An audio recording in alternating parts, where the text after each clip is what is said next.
To the class of 2024, welcome to Manchester University. To our graduate and professional students, welcome to Manchester University. I am Dr. Celia Cook-Huffman, and I serve as the Vice President for Academic Affairs. On behalf of the university, we are delighted and excited to welcome you as the newest members of our learning community. In this welcome, I want to say two things. First, thank you. You are beginning one of the most significant journeys of your life. One that in normal times has its share of challenges as you enter new spaces, work to make new friends and colleagues, dive into college and graduate courses. Some of you are leaving home for the first time. Others are working to integrate family and work and graduate studies. Transitions always require adaptations and adjustments. In this time of COVID, beginning a college or a graduate program of study has any number of additional challenges and adjustments. We are asking you to comply with policies and guidelines that will add complexity to your everyday routines. Masks, hand sanitizers, social distancing, temperature checks, one-way hallways and stairwells, and the different use of spaces on our campuses. Courses will look and feel different as we have a mix of online and hybrid and high-flex and face-to-face course experiences. And yes, there will probably be extra laundry. We're also asking you not to do many of the things that are a normal part of college and graduate school experiences. Meeting as many new people as you can, working with different partners in your classes and labs, working with community partners, maybe traveling together, or supporting your fellow Spartans at sporting events. All things that we will eventually get back to. So thank you for stepping into this challenge with us, for following guidelines and looking out for one another, for making sacrifices and taking actions that prioritize the good of the community and our ability to be together, work together, and learn together. The second thing that I want to say is that the work that you do over your time here, the learning and exploration, it is real and important and vital work. I'll share a quote from John Dewey, who said, "Education, therefore, is a process of living and not a preparation for future living." It's a process for living, not preparation for future living. Sometimes people say to students, "Oh, just wait for real life." Or when you get to real life, you'll see how things really are. I want to absolutely challenge and disrupt that idea. This is real life, and it is your real life. Learning new things, being part of the discovery and creation of new knowledge, being part of conversations that may challenge what you think and know about yourself, others, and the world, this is some of the most important work that we do as humans in learning community. I believe that this is particularly true in this moment. You are arriving at the university in the midst of not one, but two history-making moments: a global pandemic and a national movement for racial justice. These are experiences that will define work and play, how we organize ourselves as communities, how we understand the forces that shape our economies and our policies going forward, how we organize education and the importance of interdisciplinary partnerships. And they have clear lessons for us all. We are all interconnected in our local communities and around the planet. The actions of one impact the many. To solve complex problems, we have to work together, and when we work with each other, we can do amazing things. Only when we listen to the most marginalized and most vulnerable among us can we understand what it means to live into our core national value.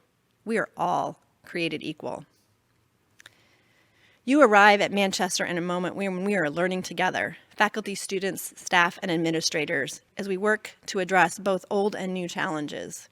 The real-life challenges of navigating the health and economic impacts of a pandemic, building structures that deliver equity and justice, developing new knowledge that improves the human condition.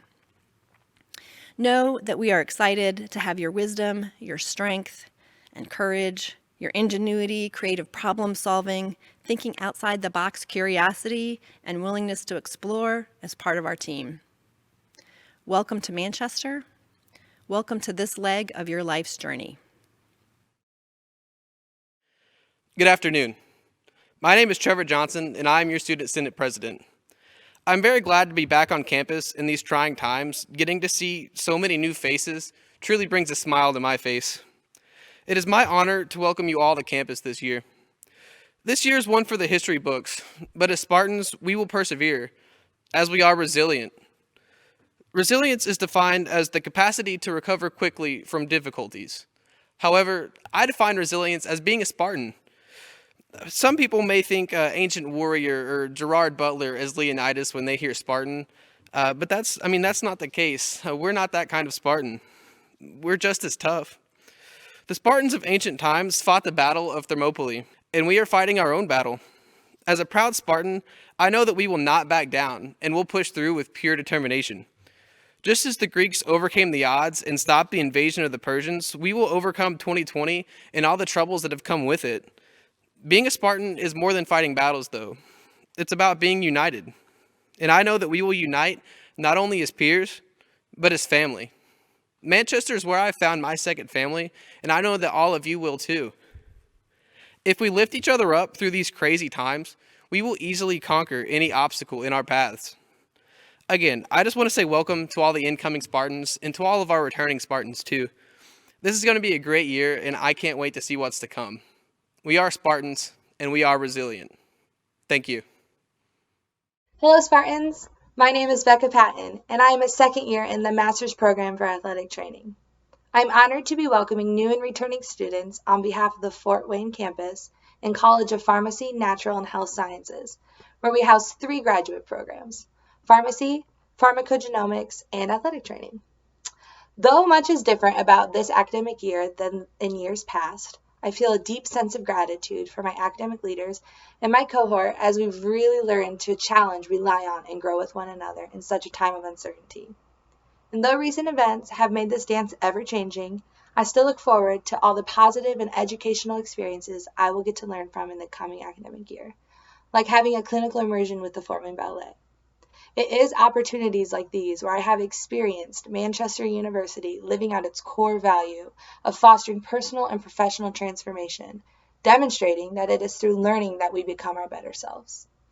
I also see this reflected in the university's mission of respecting the infinite worth of every individual, challenging each of us to draw upon our education and faith to lead principled, productive, and compassionate lives to improve the human condition. As Michelle Obama once said, "Don't ever underestimate the importance you can have, because history has shown us that courage is contagious and hope can take on a life of its own." I wish this quote guides you as you embark with your year with Manchester University. Welcome back, Spartans.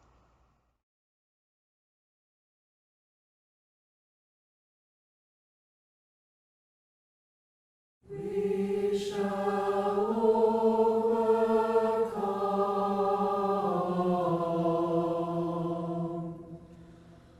We shall overcome.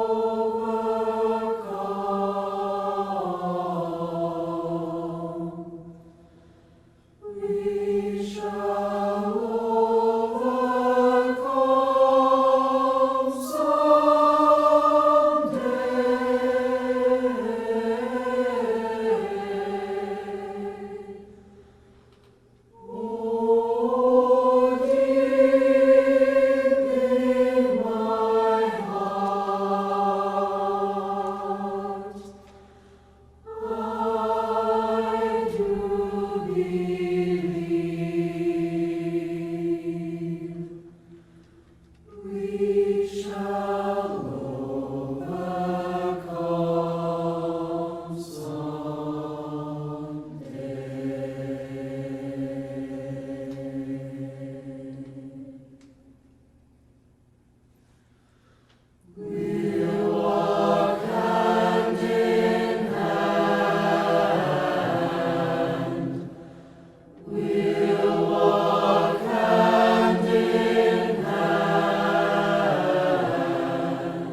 Good afternoon.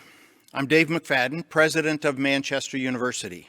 I want to thank everyone who is participating in this opening convocation and all those behind the scenes who made it happen. Thanks very much for your help and your contributions. We begin every semester with an opening convocation, a time to gather and set our minds on the work ahead. During a normal opening convocation like this, faculty and I would be dressed in our regalia, our caps and gowns, on stage here. The choir would be singing in person behind us, and most importantly, you would be in the seats in front of us. Instead, today I'm wearing a mask around my neck. I wear it this way so that I don't lose it. And the auditorium in front of me is empty, except for the tech crew.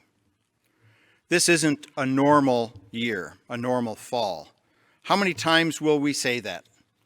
This isn't a normal year, a normal time. Too many to count, I suspect. That said, I want to say it again this afternoon, though in a different way.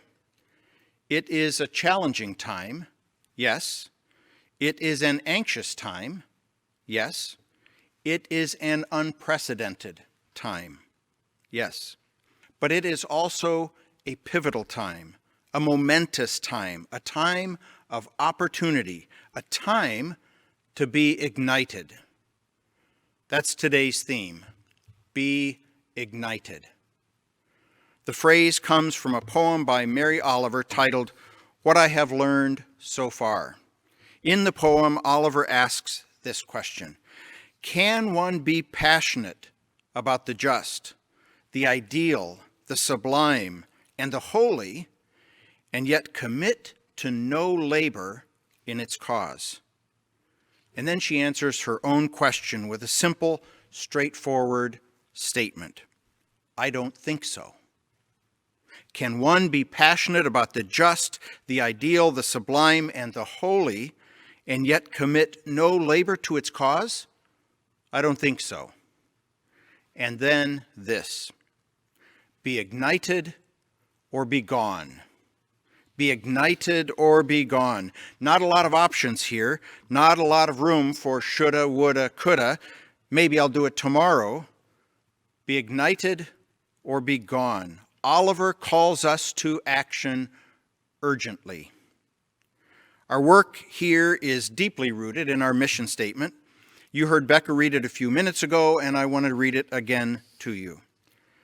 Manchester University respects the infinite worth of every individual and graduates persons of ability and conviction who draw upon their education and faith to lead principled, productive, and compassionate lives that improve the human condition.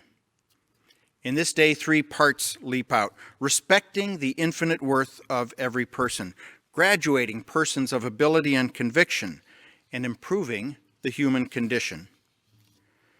We are facing 3 great challenges today: a global-scale pandemic, protests against racial injustice, and political divisions we haven't seen in generations.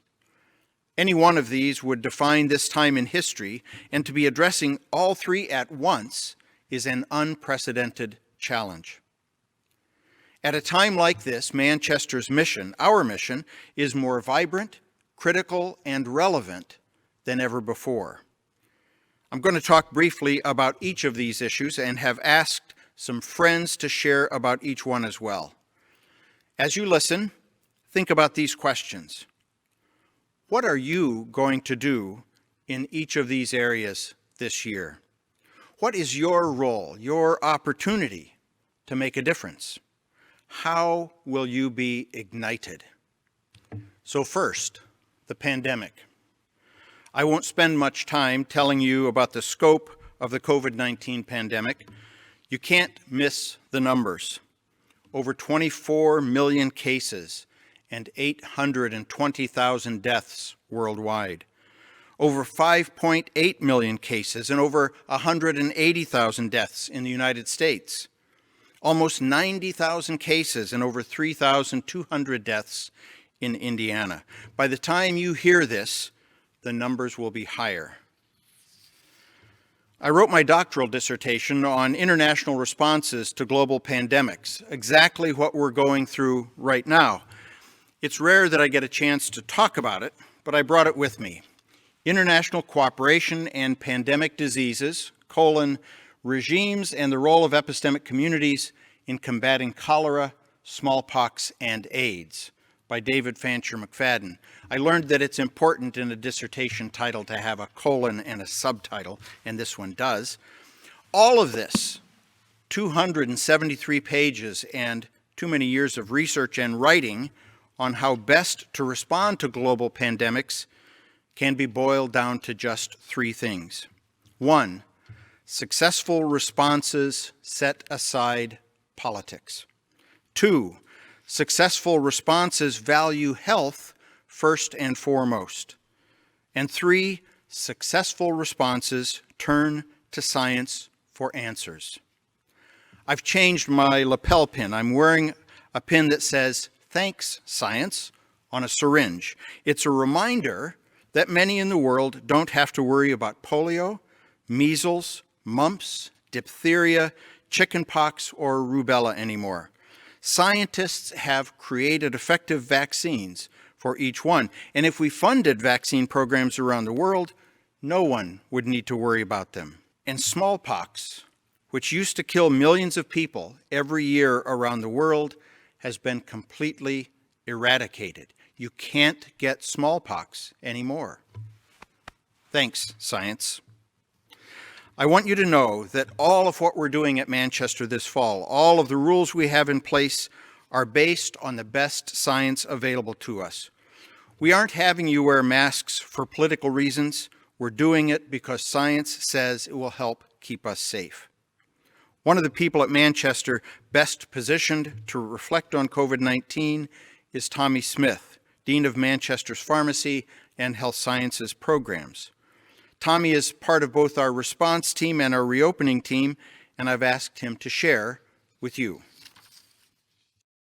Hi, this is Tommy Smith, Dean of Pharmacy and Health Sciences at the Fort Wayne campus, and I've been asked today to talk a little bit about the pandemic. In the past 5 months, not an hour goes by that we're not thinking about, talking about, or dealing with the pandemic and the effects that it has had on our lives. Our lives have been disrupted. We've been inconvenienced. We no longer can see our friends and family and others whom we care about in person. It has just upended so much of what we do. Some of us have had friends and family members who have contracted COVID, some severe, some fortunately less so, but we all have a story to tell. It's crept into our work.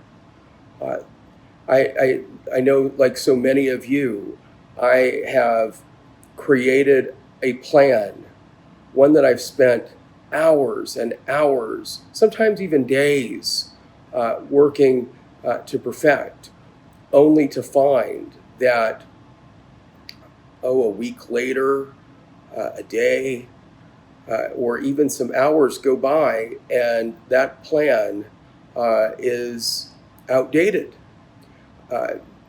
because the virus is changing and we're learning more about it. We've been busy here making plans to welcome students on the Fort Wayne campus. We've created classroom space that allows students to be socially distanced and put signs all over the building to help allow for folks to interact with one another in a way that minimizes risks as best we can.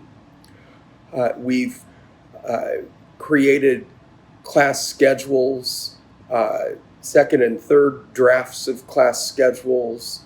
We've gone through training on best practices in online education, like all of you. It's different, and it's going to feel very different. Our lives as we knew them 5 months ago are very different, and the way that we interact with one another in the halls of our campuses and in the classroom, it's just going to feel strange because it is. I know a little something about dealing with an infectious disease. Some of you know this, some of you don't.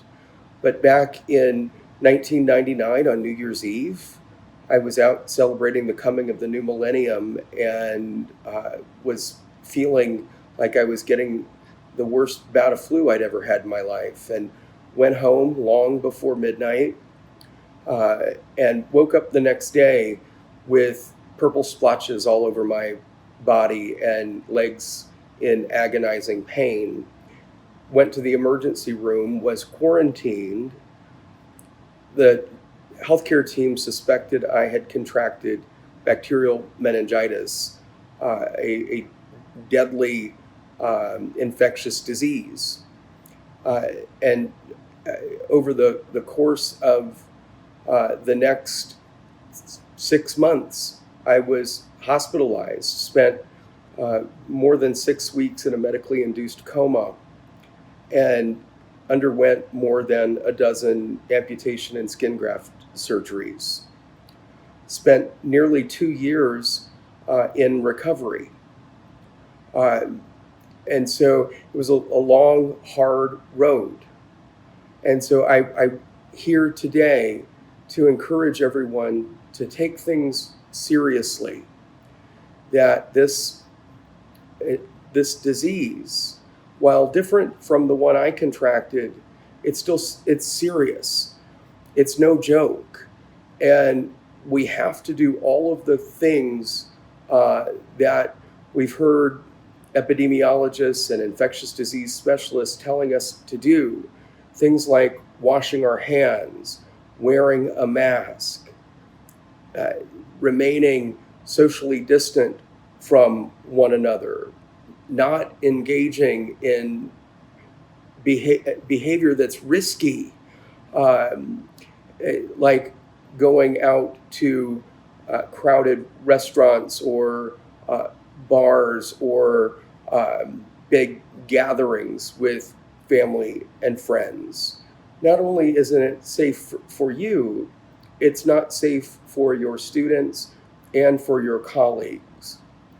And if we are going to have any fighting chance to keep our campuses open and deliver the kind of education and experience that our students deserve, and really an experience that we want, we are all going to have to make sacrifices.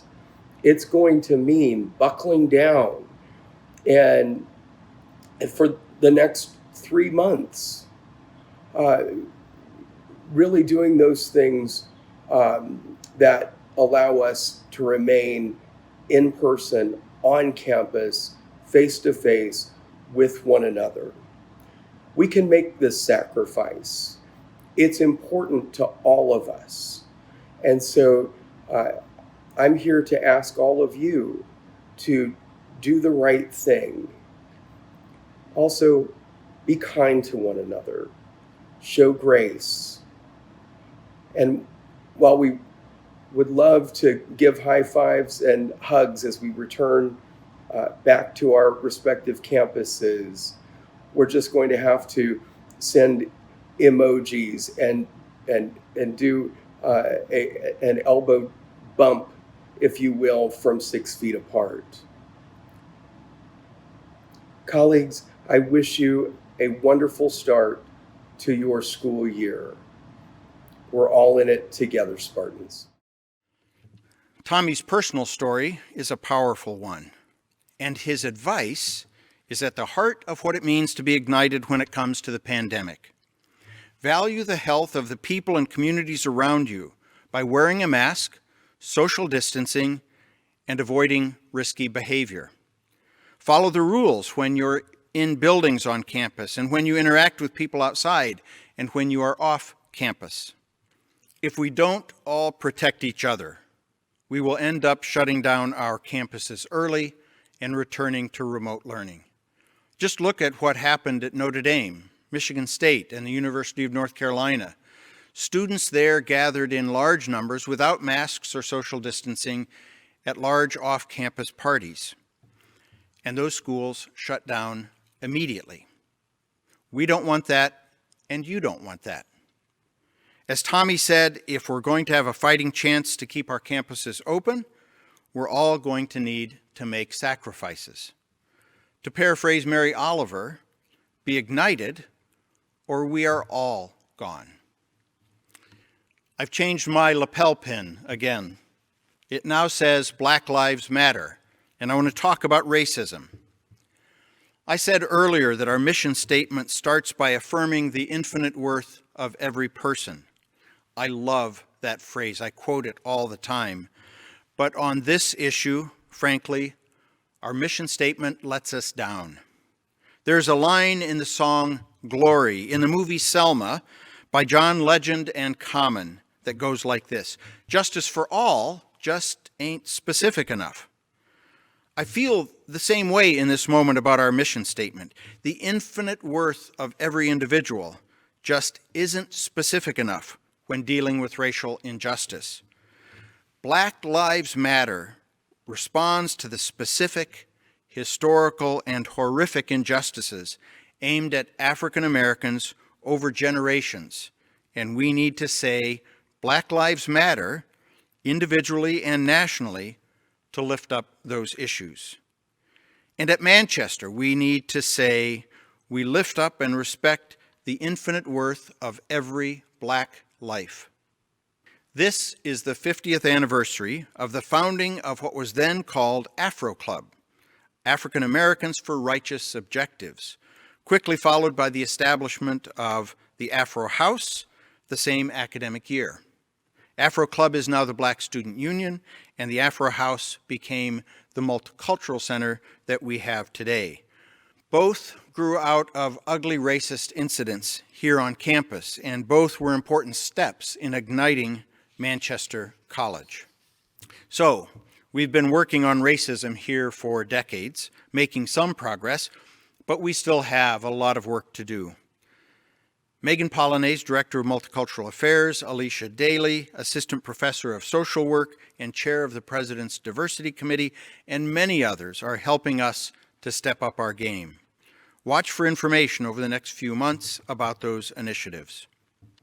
Here's Ben Tapper, a 2012 Manchester graduate, talking about today's ugly racism and how you can be ignited. Hi Manchester, I'm Ben Tapper. I'm a 2012 graduate of Manchester University. President McFadden asked me to talk to you today about the ongoing protests around racial injustice in our country. This is a heavy topic. Earlier this year, we learned about the deaths of George Floyd, Breonna Taylor, and Ahmaud Arbery. But for me, what really drove all this home was the death of an Indianapolis native, Dre'Shawn Reed. See, around the time that I was reading about Ahmaud Arbery, I also saw Dre'Shawn's Facebook Live video, which captured some of the final moments of his life. He was fleeing from police in his car, gets out of his car, and starts to run on foot.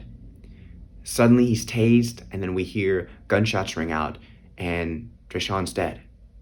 Now, the Indianapolis Metropolitan Police Department tried to say that he exchanged gunfire with police, and that's why they had to shoot to kill. That's not the truth. The Facebook Live video disproves that. Witness accounts disprove that. The fact is, Dre'Shawn, a young man, a young black man, was gunned down by the police for seemingly no reason. Another life was lost. And like you, I have felt the predictable range of emotions: grief, fatigue, rage, confusion. How can this still be happening? How can it be that in 2020, not only in my country, but in my state, people like me still aren't safe? This is the reality that we live in. These are the times that we're in. And if I'm honest, My response some days has been to check out. Some days I've wanted to hear nothing about the protests because it feels too overwhelming.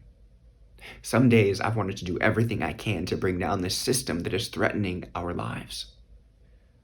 And some days I felt nothing at all. I know that whoever's watching this has hit your community differently. Maybe you are deeply affected and involved in the fight for justice because you know people that care deeply about this. Maybe you care about this because your skin is not white, and so you know that you or people you love are under constant threat. Or maybe you live in a rural community, and so police violence hasn't really touched you in this way. You don't worry when you get pulled over. I know that not everyone's coming from the same place.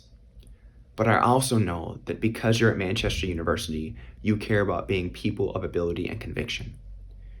And people with ability and conviction pay attention, and they set their intention to make a change, to fight for what's right, to stand up for those who are under attack.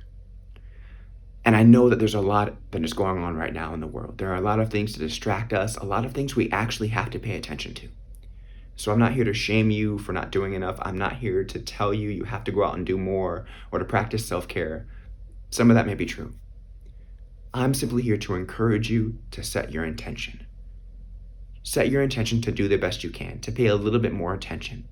Connect with the local Black Lives Matter group, follow them on Facebook, figure out what protests are happening, because I guarantee there are still some happening not far from where you're at. Pay attention to how you use your money. Even if you've got $1 or $5, donate it to an organization or a person doing this work. And use your voice, use your platforms to spread awareness. It may not seem like people are watching your Instagram stories or checking out your Snapchat feeds, but I promise you, someone is. And even if it's just one person's perspective might be expanded because of what you share, because of how you use your voice, because of when you choose to say something instead of saying nothing. Friends, these times are overwhelming, and however you've responded is completely normal. I'm here to ask you, though, to challenge yourselves and to set your intention to pay a little bit more attention and to use your voice more regularly.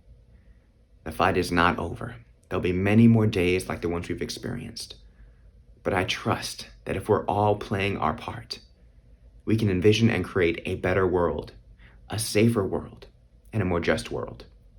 And it starts with you. Take care, Manchester.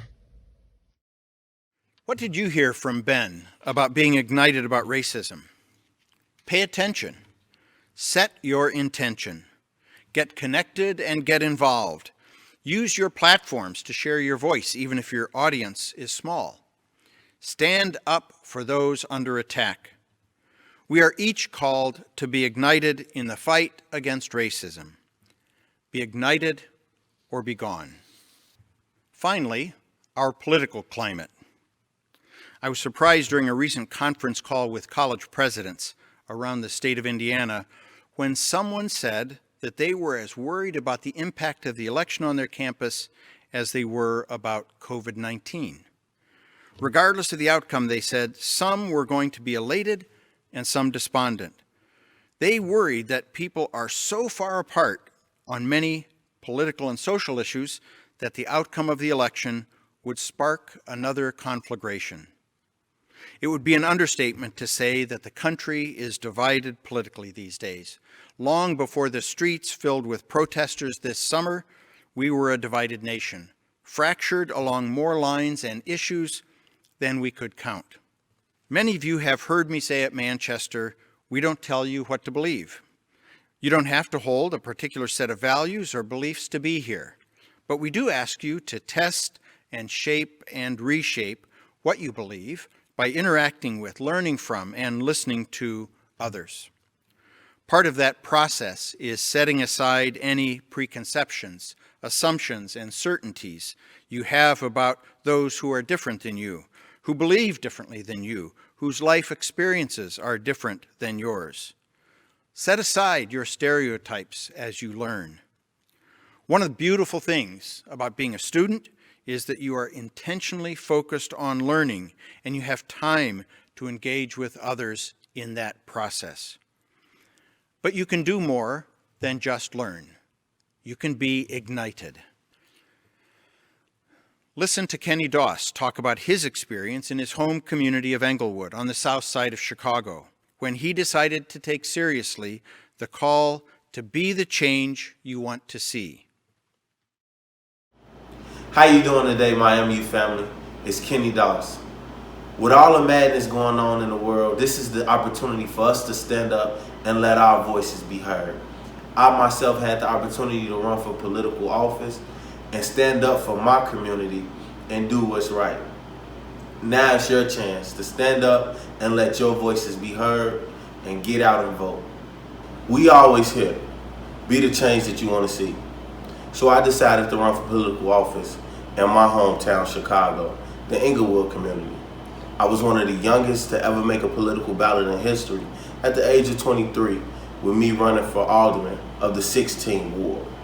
In my community, Englewood, we didn't have many resources. We didn't know what an alderman was. So I self-educated myself and seeing what it took to bring the resources back to my community. All the time we hear get out and vote, the importance of voting, and why we need to let our voices be heard, especially as young people.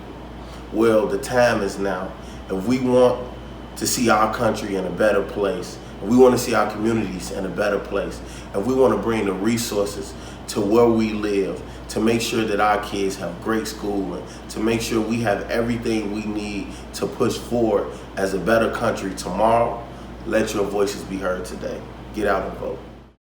When Kenny told me last year that he was running for alderman, I had to look up what the office was. In a city of just under 9 million people, there are 50 aldermen.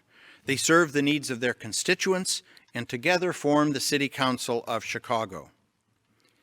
At 23, and while still a student at Manchester, Kenny ran for alderman. He didn't win, but he sure was ignited. It's too late to get on many ballots, but you can do what Kenny encouraged near the end of his comments. Let your voice be heard today. Get out and vote. Don't just argue with your friends and talk about this late at night. Get out and vote. So we come back to Mary Oliver's question and charge. Can one be passionate about the just, the ideal, the sublime, and the holy, and yet commit no labor to its cause? I don't think so. Be ignited or be gone. Abby Van Valère, our Vice President for Student Life, is going to talk about the Spartan United Pledge, followed by a video about masking up this fall. Hello, Spartans. I'm Abby Van Valère, your Vice President for Student Life. In most years, Convocation includes students and faculty reading a pledge together. A pledge to participate fully as a member of this community, to be open to learning wherever you are. A pledge to respect every individual and to strive to discover your best self. This year, we're asking the campus community to take a more specific pledge. A pledge to keep ourselves healthy and well and learning in an on-campus environment as long as possible. Manchester University calls upon all members of the Spartan community to improve the human condition through the COVID-19 pandemic and beyond. With the Spartans United Pledge, we embody our values and mission and call all students, colleagues, alumni, and visitors to action.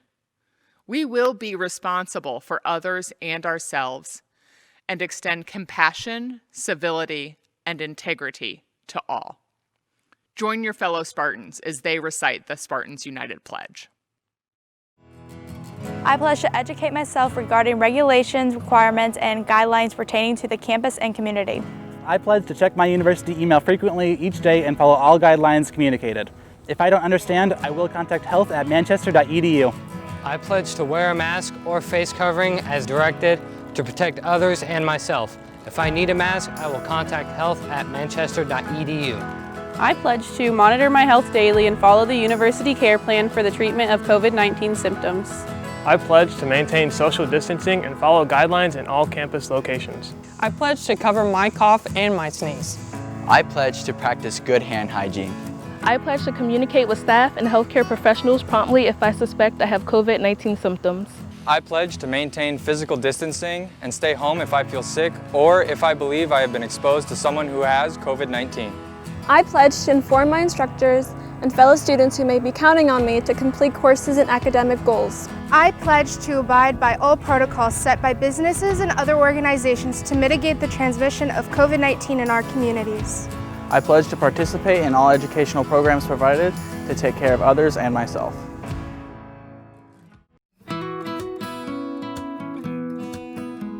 I mask up to respect the health and safety of those around me. I mask up because I want to travel abroad again. I wear a mask so I can protect my family the best I know how. I wear a mask in order to help my fellow humans by limiting the spread of COVID. I wear my mask to keep my friends, family, and the staff of Manchester safe. And I wear my mask because I want to come back in the fall and ensure that myself and students are both safe. I wear my mask because I want to protect the people that I love. I wear my mask for my daughter Elizabeth, who's fighting stage 4 brain cancer.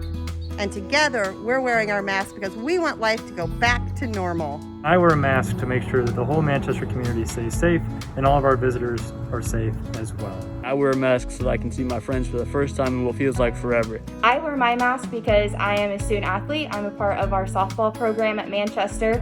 And just like all the other student athletes at our university, I would love to have another season and to get back on the field. I wear a mask because it's socially responsible and I want to see students back on campus this fall. I wear a mask because it's a super simple and easy thing that I can do to protect not only my loved ones, but the loved ones of so many other people as well. I wear a mask because I have family that's immune compromised and I care about their health. I wear a mask to protect my family and protect other people. I wear my mask for everyone in my community, especially those like my grandma, who has a pre-existing condition, so she's more susceptible to COVID. I mask up because I am absolutely determined to see our students in the fall. Our basketball, softball players, I miss them dearly. I wear my mask primarily to protect my family and friends. I wear a mask to protect those around me and those in my community. I wear my mask so you can come to campus. We can't wait to see you, and don't forget to mask up, Spartans. Please do yourself a favor, do everyone else a favor, and mask up, Spartans. Mask up, Spartans. Mask up, Spartans. Mask up, Spartans. Mask up, Spartans. Mask up, Spartans. Mask up, Spartans. Mask up, Spartans.